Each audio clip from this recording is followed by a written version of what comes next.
ప్రభు నామానికే మహిమ కలుగును గాక. కూడి వచ్చిన మీ అందరికీ, కర్మల ఆత్మీయ సహవాస సంఘ విశ్వాసులందరికీ మన ప్రభువును ఆయన ప్రియ కుమారుడునైన యేసుక్రీస్తు వారి శ్రేష్టమైన నామంలో శుభములు మరియు అందరికీ వందనాలండి. దానియేలు గ్రంథం 2వ అధ్యాయాన్ని మనం ధ్యానం చేసుకుంటాం. దానియేలు గ్రంథం 2వ అధ్యాయం. ఇందులో ముఖ్య అంశం ఏంటంటే, ఈ లోక రాజ్యములను గూర్చి, ఈ లోకాన్ని పరిపాలించే గొప్ప రాజ్యాలను గూర్చి నెబుకద్నెజరుకు దేవుడు కల ద్వారా ప్రత్యక్షపరచుట. దీన్ని ముఖ్యాంశంగా మనం చూడవచ్చు. అందులో భాగంగానే తల, బంగారంతో ఉన్నటువంటి తల బబులోను సామ్రాజ్యం అని, తర్వాత భుజములు మాదీయ పారసీక సామ్రాజ్యం అని, ఆ తర్వాత ఉదరము తొడలు ఎత్తడి గ్రీకు సామ్రాజ్యం అని, ఆ తర్వాత 2 కాళ్ళు రోమా సామ్రాజ్యము అని, ఇనుము లాంటిదని తెలుసుకున్నాం. ఆ తర్వాత 43వ వచనంలో మనం చూస్తే, 43వ వచనం,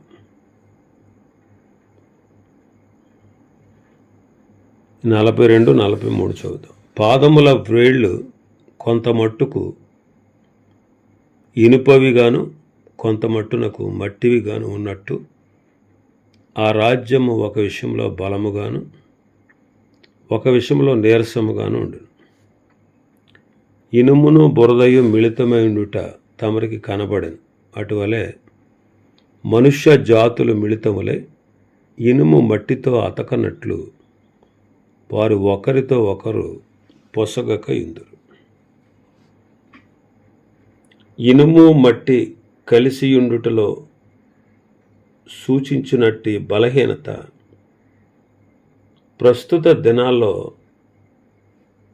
ఆయా రాజ్యాల్లో మనం విశేషంగా చూడవచ్చు. ఇనుము బురద మిళితమై ఉండుట ఆయనకు కనబడింది, నెబుకద్నెజరుకు. అలాగే మనుష్య జాతులు మిళితమై ఒకరితో ఒకరు ఇనుము మట్టితో కలవనట్టు ఒకరితో ఒకరు పొసగక ఉంటారు. ఇది ప్రస్తుత కాలాన్ని సూచిస్తూ ఉంది. చూడండి, అనేక దేశాల్లో ఎన్నో పార్టీలు, ఒక పార్టీ అనేకమైనటువంటి ముక్కలవడం మనం చూస్తాం.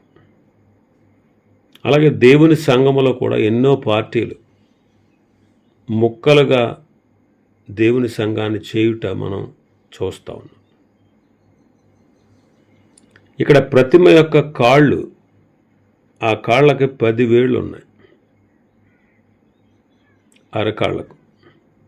అది 10 మంది రాజుల్ని సూచిస్తూ ఉంది. 7వ అధ్యాయంలో ఆ విషయాన్ని మనం నేర్చుకోవచ్చు. ఈ 10 మంది రాజులు ఏకీభవించి పూర్వము రోమా ప్రభుత్వం చేత ఆక్రమించబడిన భాగాన్ని వారు ఐక్యపరుస్తారు. ఆ రాజులు మొదట ఒకే రాజ్యముగా ఉండి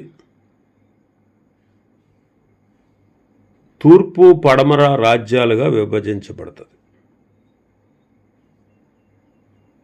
రోమా సామ్రాజ్యముగా ఉండబోవు జనాంగము ప్రతిమ యొక్క 10 కాళ్ల వేళ్లతో సూచించబడిన 10 మంది రాజులు కలిసి ఒకే పని చేస్తారు అని బైబిల్ చెబుతా ఉంది. వారిలో నుండి ఒకడు బయలుదేరతాడు. వాడే దేవుని వాక్య ప్రకారము క్రీస్తు విరోధిగా, ఉంటాడు. క్రీస్తు విరోధిగా ఉంటాడు. అదే ప్రకటన గ్రంథం 17వ అధ్యాయంలో 11 నుంచి 14 వరకు చూస్తే, ఉండునదియు ఇప్పుడు లేనిదియునైన ఈ క్రూర మృగము ఆ 7 పాటు ఒకడై ఉండి తానే 8వ రాజగుచు నాశనమునకు పోవును. నీవు చూచిన ఆ 10 కొమ్ములు 10 మంది రాజులు. వారిదివరకు రాజ్యము పొందలేదు కానీ ఒక గడియ క్రూరమృగముతో కూడా రాజుల వలె అధికారం పొందుదురు. వీరు ఏకాభిప్రాయము గలవారే తమ బలమును అధికారమును ఆ మృగమునకు అప్పగింతురు. వీరు గొర్రెపిల్లతో యుద్ధము చేతురు గాని గొర్రెపిల్ల ప్రభువులకు ప్రభువును రాజులకు రాజునై ఉన్నందునను తనతో కూడా ఉండిన వారు పిలువబడిన వారై ఏర్పరచబడిన వారై నమ్మకమైన వారినై ఉన్నందునను ఆయన ఆ రాజులను జయించును. కాబట్టి వాడే క్రీస్తు విరోధి అన్నమాట. వాడు సంఘం ఎత్తబడిన తర్వాత కనబడతాడు.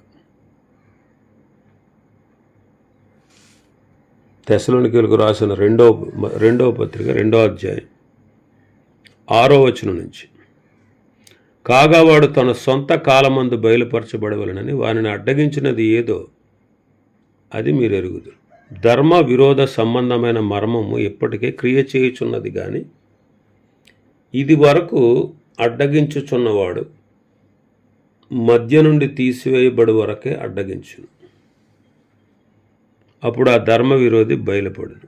ప్రభువైన యేసు తన నోటి ఊపిరి చేత వానిని సంహరించి తన ఆగమన ప్రకాశము చేత నాశనము చేయును. వాడు తన సొంత కాలమందు బయలుపరచబడతాడు. ఇప్పుడు ప్రస్తుతం పరిశుద్ధాత్ముడు సంఘము పరిశుద్ధాత్ముడు అడ్డగిస్తున్నాడు వాడు రావడానికి. సంఘం ఎత్తబడిన తర్వాత వాడు బయలుపడతాడు అన్నమాట. ఆ తర్వాత మనం చూస్తే చేతి సహాయం లేకుండా తీయబడిన రాయిని మనం చూస్తాం. 44వ వచనం, ఆ రాజుల కాలములలో పరలోకమందున్న దేవుడు ఒక రాజ్యము స్థాపించును, దానికి ఎన్నటికీ నాశనము కలగదు. ఆ రాజ్యము దాన్ని పొందిన వారికి కాక మరెవరికి చెందరు. అది ముందు చెప్పిన రాజ్యములన్నిటినీ పగలగొట్టి నిర్మూలము చేయును కానీ అది యుగముల వరకు నిలుచును. చేతి సహాయము లేక పర్వతము నుండి తీయబడిన ఆరాయి ఇనుమును, ఎత్తడిని, మట్టిని, వెండిని, బంగారమును పొగలగొట్టగా తమరు చూచితిరే. ఇందువలన మహాదేవుడు ముందు జరగబో సంగతి రాజునకు తెలియజేసి ఉన్నాడు. కల నిశ్చయము దాని భావము నమ్మదగినదని దానియేలు రాజుతో చెప్పాను. చేతి సహాయం లేక తీయబడిన రాయి. పరిశుద్ధ గ్రంథంలో చాలా చోట్ల ప్రభువైన యేసుక్రీస్తును ఈ రాతికి పోల్చారు. మహాపర్వతమైన ఆ రాయి క్రీస్తును గూర్చిన ప్రవచనాల సందర్భమందు మనకు కనబడదు.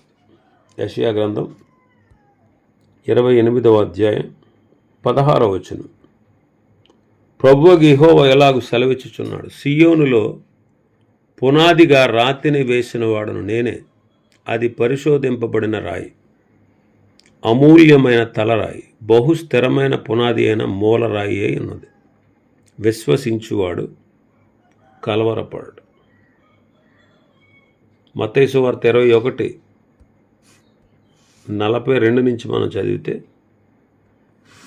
21:42 నుంచి, మరియు యేసు వారిని చూచి ఇల్లు కట్టువారు నిషేధించిన రాయి మూలకు తలరాయి అని, ఇది ప్రభు వలననే కలిగెను, ఇది మన కన్నులకు ఆశ్చర్యము అనుమాట మీరు లేఖనములో ఎన్నడూ చదవలేదా?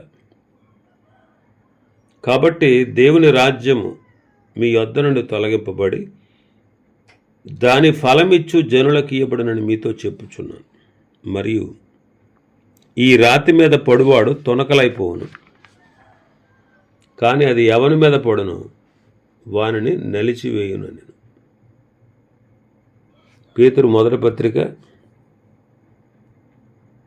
2వ అధ్యాయం 6వ వచనం నుంచి, ఏలయనగా ఇదిగో నేను ముఖ్యమును ఏర్పరచబడినది అమూల్యమునగు రాతిని సియోనులో స్థాపించుచున్నాను. ఆయన యందు విశ్వాసం ఉంచువాడు ఏమాత్రమును సిగ్గుపడని మాట లేఖనమందు రాయబడి ఉంది. విశ్వసించుచున్న మీకు ఆయన అమూల్యమైనవాడు. విశ్వసింపని వారికైతే ఇల్లు కట్టువారు ఏ రాతిని నిషేధించిరో అదే మూలకు తలరాయి ఆయన, మరియు అది అడ్డురాయు అడ్డుబండయు ఆయన.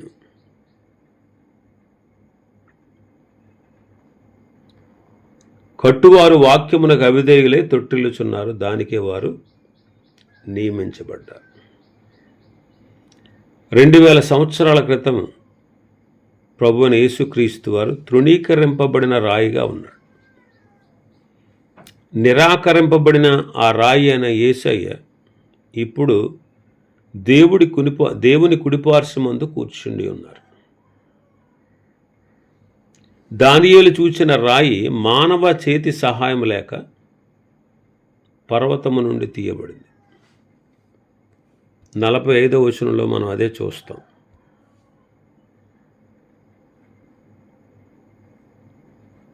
ఆ పర్వతం ఒక రాజ్యాన్ని సూచిస్తూ ఉంది. ఇక్కడ ఈ పర్వతము క్రీస్తు వచ్చినప్పుడు యోధా రాజ్యమునకు సూచనగా ఉంది. మానవ హస్త సహాయం లేకుండా రాయ తీయబడుట అనేది స్త్రీ సంతానము దానికి సూచనగా ఉంది.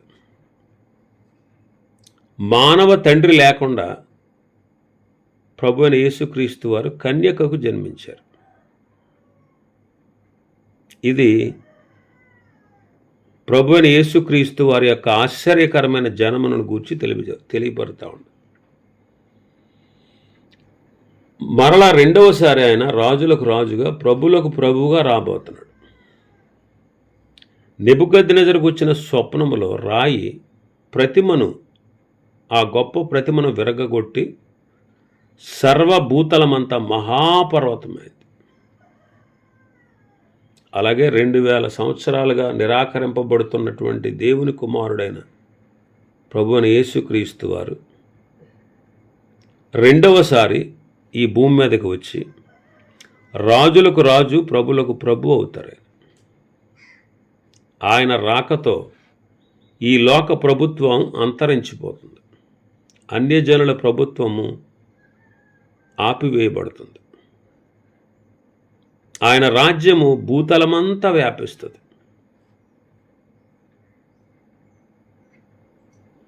భూతలమంతా వ్యాపిస్తుంది. 44-45 వచనాలు మనం చూస్తే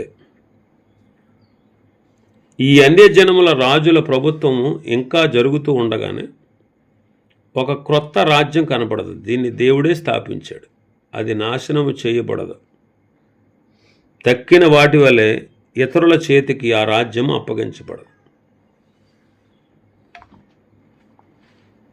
ఈ రాజ్యమును గూర్చి చెప్పబడిన సందర్భంలోనే దీనిని గూర్చి చెప్పబడిన విషయాలు ఉన్నాయి. ఇతర లోక రాజ్యాల కంటే ఇది వేరైనది. దేవుడే దీనికి రాజుగాను తన ఆధిపత్యాన్ని తిరిగి స్థాపించనే ఉన్నారు. కాబట్టి ఆ 4 గొప్ప రాజ్యాలకు బదులుగా ఈ రాజ్యం ఉంటుంది. ఈ రాజ్యం యొక్క భావము కొందరు క్రీస్తు మొదటి రాకడలో వచ్చి స్థాపించినటువంటి ఆత్మీయ రాజ్యమును సూచిస్తూ ఉంది. అంటే పరలోక రాజ్యం భూమి మీద మానవుల మధ్యలో రహస్యంగా ఉన్న సంఘాన్ని సూచిస్తూ ఉందని చెబుతారు. అంటే ఆ భావం సరైనది కాదు. కానీ అన్యజనుల ఏలుబడి అంతరించిపోద్ది. పాదముల కాలు వేళ్ళు మీద పడి ఆ ప్రతిమ యావత్తును పొడి చేసింది. ఏది? చేతి సహాయం లేక తీయబడిన రాయి. కాబట్టి శిథిలమైపోయింది. ఇప్పుడు ఆల్రెడీ అంతమైపోయినటువంటి రోమా రాజ్యము నుంచి ఇంకా 10 వేళ్ల రాజ్యము కనబడలేదు. ఇప్పటికింకా కనబడలేదు. అవి ఇంకా ముందు ఉన్నది. కాబట్టి చేతి సహాయం లేకుండా తీయబడిన సర్వభూతలమంత మహాపర్వతమైనటువంటి దేవుని రాజ్యం కంటే ముందే ఈ 10 మంది రాజులు రావాలి. క్రీస్తు ప్రభు వారు మొదటిసారి వచ్చినప్పుడు రోమా సామ్రాజ్యం ఉన్నత స్థితిలో ఉంది.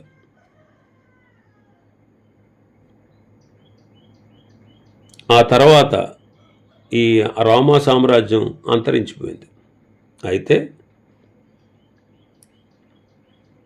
ఈ రాయి ప్రతిమ యొక్క కాళ్ళను విరగొట్టినప్పుడు అప్పటికి అవి ఉంటాయి. అంటే 34-35 వచనాలను మనం చూస్తే ఆ 10 మంది రాజులు ఈ పాదాలకు ఉన్నటువంటి కాలి వేళ్లకు ఉన్నటువంటి 10 కాలవేళ్లను సూచిస్తూ ఉంది. ఈ కాలి వేళ్ళు రాజులకు సూచనలు అని రుజువు అవుతోంది. ఆ రాజుల కాలంలోనే దేవుడు రాజ్యాన్ని స్థాపిస్తాడు. అంటే ఇంతకుముందు జరిగినటువంటి నెబుకద్నెజరు, కోరెషు, అలెగ్జాండర్, రోమా ప్రభుత్వం, ఈ రాజులు ఆ కాలంలో ఈ రాజ్యం స్థాపించబడలేదు. ఇంకా పాదాలు కొనసాగుతూ ఉన్నాయి. పాదాలు ఈ రోమా ప్రభుత్వానికి, సామ్రాజ్యానికి అంతిమ స్వరూపానికి గుర్తుగా ఉంది. క్రీస్తు మొదటిసారి లోకంలోకి వచ్చినప్పుడు అది నెరవేరలే. యుగాంత సమయంలోనే ఇవన్నీ నెరవేరుతాయి అని మనం చెప్పచ్చు. క్రీస్తు మొదటిసారి వచ్చినప్పుడు రోమా సామ్రాజ్యం హఠాత్తుగా చిన్నాభిన్నం అవల.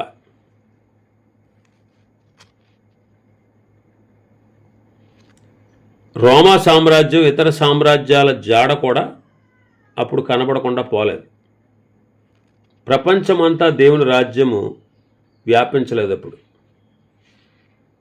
కాబట్టి 7వ అధ్యాయంలోకి వెళ్ళినప్పుడు మనం చూస్తాం, ఈ 10 వేళ్ళు 43వ వచనంలో చెప్పబడినటువంటి ఈ 10 వేళ్ళు, ఈ 10 మంది రాజులను సూచిస్తూ ఉంది. ఈ 10 మంది రాజులు రాజ్యము ఏకత్వాన్ని సూచిస్తూ ఉంది. వాళ్ళందరూ కలిసి ఒక 10 మంది రాజులు ఏకముగా కూడుకుంటారు. మరి 10 మంది రాజులు క్రీస్తు మొదటి రాకడ సమయంలో కనబడలే. అయితే ప్రభువు రెండవసారి వచ్చేటప్పటికి, ఆ గడియ వచ్చేటప్పటికి వాళ్ళు రాజుల వల్ల అధికారం పొందుతారు. వారు ఏకాభిప్రాయం గలవారే క్రీస్తు విరోధికి అధికారాన్ని ఇస్తారు. అప్పుడు వారు గొర్రెపిల్లతో యుద్ధం చేస్తారు. ఆయన వారిని జయిస్తాడు. ప్రకటన 17:11లో చెప్పబడిన మాట ఇదే. ఆ 10 రాజ్యాల కూటమి బయటపడద్దన్నమాట. ఆ 10 రాజ్యాలు కూడా, ఆ 10 రాజ్యాలు ఒకే కరెన్సీ కలిగి ఉంటాయి. ఒకే పాలన కింద వాళ్ళందరూ కలిసి ఉంటారన్నమాట. అప్పుడు అందులోంచి క్రీస్తు విరోధి వస్తాడు. వీళ్ళందరూ కలిసి ప్రభువుతో యుద్ధం చేస్తారు, కానీ వాళ్ళు గెలవలేరన్నమాట. ఆయన రాజ్యాన్ని జయించి క్రీస్తు విరోధిని, అబద్ధ ప్రవక్తను అగ్నిగుండానికి పంపిస్తాడు. ప్రకటన గ్రంథం 19వ అధ్యాయం 11-21లో ఉంటుంది. చేతి సహాయం లేక తీయబడిన ఆ రాయి ఆ ప్రతిమను విరగ్గొట్టి దంచబడి చెత్తబలే చేయగా గాలి ఆ చెత్తను కొట్టుకుని పోవునట్లు నామరూపాలు లేకుండా పోయింది. ఇప్పుడు ఆ రాయి సర్వభూతలమంతా మహాపర్వతం అయింది. ఆ రాజుల కాలంలో పరలోకమందున్న దేవుడు ఒక రాజ్యాన్ని స్థాపిస్తాడు అంటాడు 44వ వచనంలో. దానికన్నిటికీ నాశనము కలగదు. ఆ రాజ్యము దానిని పొందిన వారికి కాక మరి ఎవరికి చెందదు. అది ముందు చెప్పిన రాజ్యములన్నిటినీ పగలగొట్టి నిర్మూలము చేయును, కానీ అది యుగ యుగముల వరకు నిలుచును అంటారు. ఆ రాజులు అంటే బబులోన్ రాజు, పారసీక రాజులు, గ్రీకుల రాజులు. ఆ కాలంలో క్రీస్తు ఈ లోకానికి రాలే. రోమా ప్రభుత్వ కాలంలో ఆయన మానవుడిగా అవతరించాడు. అప్పుడు ఈ రాజ్యం చేతి సహాయం లేకుండా తీయబడిన రాజ్యం స్థాపించబడలేదు. కాబట్టి ప్రభు రెండోసారి వచ్చినప్పుడు ఆ ప్రభుత్వం బలంగా ఉంటుంది.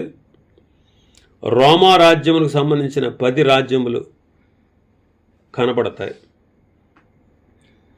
కాబట్టి ఆ రాజ్యం ఇంకా స్థాపించబడలేదు. ఆయన వచ్చినప్పుడు 1000 ఏండ్లు భూమి మీద పరిపాలన చేస్తాడు. కాబట్టి రెండోసారి ఆయన భూమి మీదకి రాజులకు రాజుగా రాబోతున్నాడు. అప్పుడు ఆ రాజ్యాలను జయిస్తాడు ఆయన. ఆ రాజ్యాల నామరూపం లేకుండా పోతాయి. నెబుకద్నెజరుకు ఈ కల వచ్చింది. నెబుకద్నెజరు క్రీస్తు పూర్వం 606లో రాజు అయ్యాడు. 2 సంవత్సరాలు గడిచిన తర్వాత అతనికి కల వచ్చింది 604లో క్రీస్తు పూర్వం. అప్పటి నుండి చూడండి, చరిత్ర చూడండి. దేవుడు చెప్పినటువంటి ఈ సూచనలు ఎంత కరెక్ట్గా నెరవేరుతూ వచ్చాయి. బబులోను రాజ్యం మొదటిది 70 సంవత్సరాలు, అంటే తనకు కల వచ్చిన తర్వాత 68 సంవత్సరాలు నిలిచింది. 536లో క్రీస్తు పూర్వం 536లో బబులోను సామ్రాజ్యం పతనమైంది. మాదీయుల పారసీకుల రాజ్యం ఉన్నత స్థాయికి వచ్చింది. అది ఇంచుమించు 200 సంవత్సరాలు పరిపాలించిన తర్వాత 276కి క్రీస్తు పూర్వం 276లో గ్రీకు రాజు అయిన అలెగ్జాండర్ వచ్చాడు. అలెగ్జాండర్ చనిపోయిన తర్వాత 4 రాజులు ఆ దేశాన్ని పంచుకున్నారు, ఆ సామ్రాజ్యాన్ని. వాళ్ళు ఇంచుమించుగా 300 ఏండ్లు ప్రపంచాన్ని పరిపాలించారు. దానియేలు ద్వారా చెప్పబడిన 576 ఏండ్లు అనగా క్రీస్తుకు పూర్వం 30వ సంవత్సరంలో రోమీలు ప్రపంచాన్ని పరిపాలించారు. వారు ఇంచుమించు 400 ఏండ్లు పరిపాలించారు. దానియేలు ద్వారా చెప్పబడిన ఈ ప్రవచనం ఈ తర్వాత 2600 ఏళ్లకు 10 రాజ్యాలు ఏకముగా చేయబడి ఇప్పుడు ఆ ప్రవచనం రాబోయే కాలంలో నెరవేరుతుంది. ఇవన్నీ క్రమంగా నెరవేరుట చరిత్ర చూస్తే మనకు అర్థమవుతుంది. అంటే ఇది ఎవరు రాయించిన గ్రంథం? దేవుడు రాయించిన గ్రంథం, మనుషులు రాసింది కాదు. రేపేమి సంభవించునో మనకు తెలియదు. కాబట్టి క్రీస్తు నందు దానియేలు ద్వారా చెప్పబడినటువంటి ఈ సంగతులు వరుసగా క్రమంగా నేటి వరకు జరుగుతూ ఉండట చూస్తే ఈ సంగతులు రాయించింది దేవుడే అనే సత్యం మనకి బయలుపడుతూ ఉంది. ఇంకా 46వ వచనం నుంచి 49వ వచనం వరకు మనం చూస్తే దానియేలు అతని చెలికాండ్రు హెచ్చింపబడుట. ఈ భాగంలో నెబుకద్నెజరు ఏం చేశాడంటే దానియేలుకు మ్రొక్కాడు. అంతట రాజుకు నెబుకద్నెజరు దానియేలుకు సాష్టాంగ నమస్కారం చేసి అతను పూజించి నైవేద్య ధూపములు అతనికి సమర్పింప ఆజ్ఞాపించాడు. తనకు వచ్చినటువంటి కళ అదే. దాని భావాన్ని విన్నప్పుడు ఆశ్చర్యపోయాడు రాజు.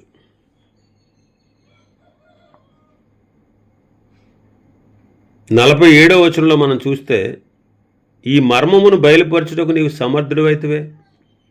నీ దేవుడు దేవతలకు దేవుడు, రాజులకు ప్రభువు, మర్మములు బయలుపరచువాడై ఉన్నాడని దానియేలుకు ప్రత్యుత్తరం ఇచ్చాను. కాబట్టి 47వ వచనంలో చెప్పబడిన సంగతి వలన నెబుకద్నెజరు యెహోవాను ఆరాధించుటలో తన మనస్సు మార్చుకున్నాడని మనం గ్రహించక్కర్లేదు. అతడు దానియేలు దేవుడు అనేకమైన దేవుళ్ళు ఒకడో అని అనుకున్నాడు ఒకప్పుడు. అయితే ఇది కళా భావం తెలిసిన తర్వాత మిగిలిన దేవుళ్ళందరికంటే గొప్పోడు అని మాత్రమే తలంచాడు. మిగిలిన దేవుళ్ళందరికంటే మీ దేవుడు గొప్పోడని మాత్రమే తలంచాడు. రాజు తాను మలచినటువంటి కలను చెప్పినందుకు, దాని భావం తెలిపినందుకు దానియేలును బాబిలోను సంస్థానాల మీద అధిపతిగాను, జ్ఞానులందరికీ ప్రధానిగాను నియమించాడు.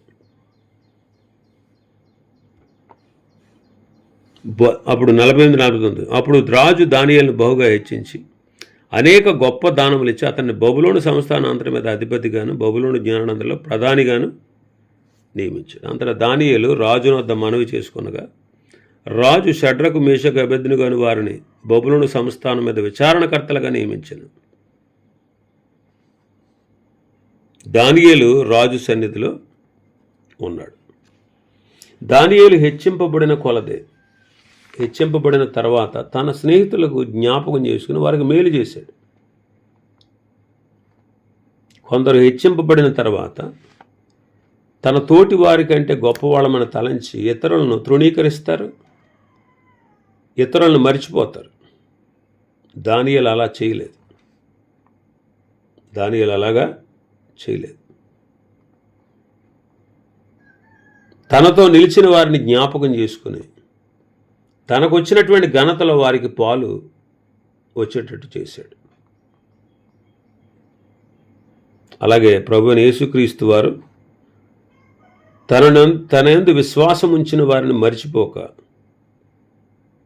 ఆయన ఎక్కడైతే ఉండబోతున్నాడో అక్కడికి వారిని చేర్చబోతా ఉన్నాడు. చూడండి, క్రీస్తునందు విశ్వసించిన మనం ఆయన ఎలా ఉన్నాడో అలాగా, ఆయన ఎక్కడున్నాడో అక్కడ మనం రాబోయే కాలంలో ఉండబోతున్నాం. కాబట్టి ఆయనతో పాటు సింహాసనం మీద కూర్చుండబెట్టెను అని చదువుతాం ఎఫెసీ పత్రిక 2వ అధ్యాయం 7వ వచనంలో.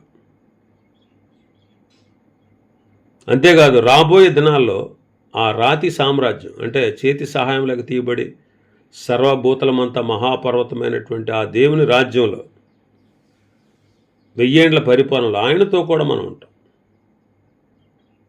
అది క్రీస్తునందు విశ్వసించిన వారికి మాత్రమే సాధ్యం. కాబట్టి రాజు కలను మర్చిపోయాడు, కలవరపడ్డాడు. ఒకవేళ రాజు మర్చిపోకుండా కల గుర్తుండి ఆ కలను తన దగ్గర ఉన్నటువంటి మాంత్రికులకు, శకునగాండ్రకు, గారడి విద్య గలవారికి చెప్పుంటే వాళ్ళు తలొక రకమైన భావం చెబుతారు, తలొక రకంగా ఒక్కొక్క భావాన్ని చెబుతారు. ఒకరికంటే మరొకరు చెప్పిన భావమే సరైందని వాళ్ళు వాదించుకుంటూ ఉందరు. ఒకవేళ రాజుగా కల గుర్తుండుంటే. కానీ రాజుగా కల ఇచ్చినది దేవుడే, మర్చిపోయేటట్టు చేసింది దేవుడే, దాని భావమును దానియేలు ద్వారా బయలుపరిచింది దేవుడే.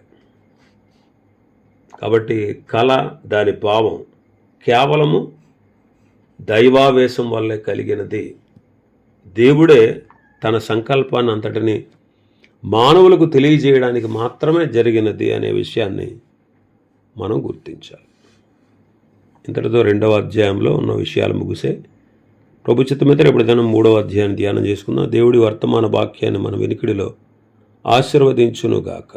ఆమేన్.